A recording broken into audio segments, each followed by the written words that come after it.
When it comes to Spider-Man No Way Home, it's very fair to say that people are anticipating this more than just about any movie that came out this year.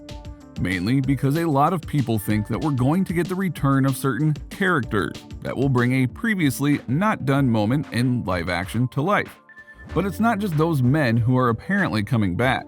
There were rumors that alongside them and the villains that were already confirmed, a certain redhead was going to be joining the party. But what does she say on the matter? Well, allow us to show you Spider-Man's Kirsten Dunst really wants to play old girl Mary Jane. Mary Jane on Mary Jane.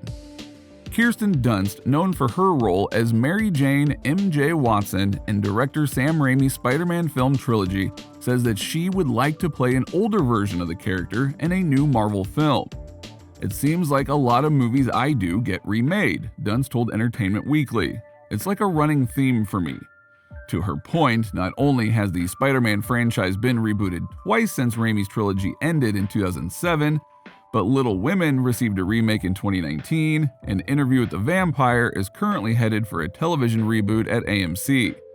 Even Jumanji received a standalone sequel soft reboot in the form of 2017's Jumanji: Welcome to the Jungle. Dunst recalled being cast as MJ in Raimi's Spider-Man after lead actor Tobey Maguire suggested her for the role, noting that the filmmakers even flew to Germany to audition me. Isn't that crazy?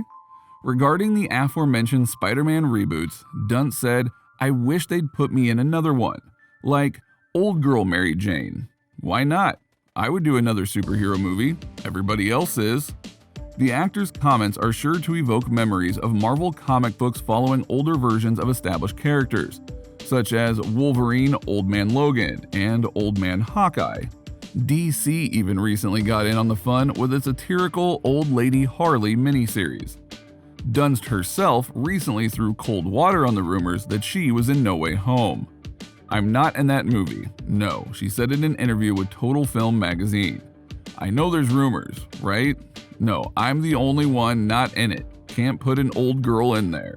At the time, Dunst, 39, also confessed that she doesn't really keep up with the MCU. "I haven't seen any of them," she said. "I don't watch superhero movies.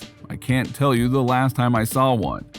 However, Dunst also recently provided her theory regarding what her version of Mary Jane would be up to these days, and expressed some interest in returning to the role. "I would do it. Why not? That would be fun. I would never say no to something like that," she told Variety. "I'd be old MJ at this point with little Spidey babies." So yeah, she's got a lot of thoughts on the character, which shouldn't be all that surprising given her connection. But since she's not going to be in the movie more than likely, does that mean that other hopes are dashed? The new trailer.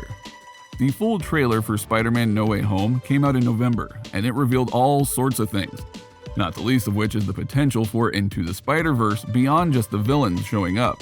We'll give you the highlights. Doctor Strange confirms that the botched spell performed by him and Peter led to cracks in the multiverse that has led to visitors coming to their world, and all of them want a piece of Peter Parker. The catch is many-fold. First off, we do get to see the various villains that show up, including Doc Ock, Green Goblin, Electro, in a much cooler form than his appearances in the first film he was in, Sandman, more on him later, and the Lizard, all of whom seem to want Spider-Man badly. But, as Doc Ock reveals, they want their Spider-Man, to the point where Tom Holland's version demasks and stuns Ock because that's not the Peter he knew. And that's where the other major twist comes in. Because as both Ock and Doctor Strange reveal to the MCU version of Peter, all the characters who return die fighting Spider-Man in the previous movies. And we'll get to that plot hole there in just one second. And as a result, they're trying to get their revenge on Peter before fighting their last battles and dying. If they can't kill their spider, they can try and kill another. Obviously, this is a curious thing to say because some of the characters revealed did not die, including Sandman and the Lizard, who made peace with Spider-Man before going on their way. The Lizard, Kurt Connors, was even tried for his crimes and put in jail. So was it just a reference to how characters like Goblin and Ock were killed? Or is there something else going on here? Trying to save them all. One of the curious things about the first No Way Home trailer was that while Doctor Strange seemed to be an ally to Spidey, and even did the spell to save his life via the memory erasure, it was clear that something was going on between them and that there were multiple shots where they seemed to be at odds. In the new trailer, we see what it is. MCU Spidey is almost compelled to try and save these villains he's never met from their fate, and is even willing to go against Doctor Strange to try and save their lives and change their destinies. This is why there are multiple shots of them fighting, as it's Strange trying to fix things while Peter is trying to do things better. And he's going to admit to himself he can't save everyone and he has to choose either his universe or all the universes, though he might not have to do it alone. Sinister Six versus Spider-Man. The climactic final shot of the trailer, more or less, is that of Spidey facing off against the Lizard, Electro, and Sandman. But as many eagle-eyed viewers noted, there's something off in the shot. Mainly, the Lizard and Electro are lunging at something, but it's not MCU Spidey. And in an extended trailer, we actually see the Lizard get punched by something that isn't there. So, what's going on here? Well, obviously, Marvel went and edited out some of the characters in the shot, more than likely the other two Spider-Men in Tobey Maguire and Andrew Garfield.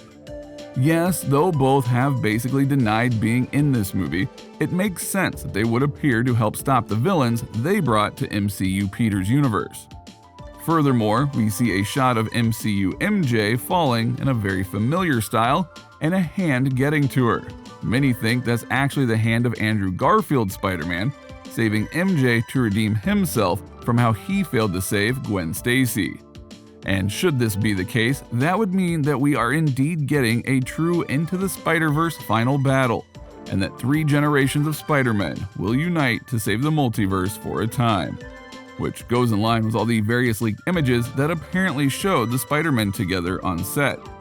Now, to be clear, Maguire hasn't said anything about being in the movie, and Andrew Garfield has repeatedly denied being in the movie to the point of refusing to answer questions about it. So there is still some ambiguity about what really is going on.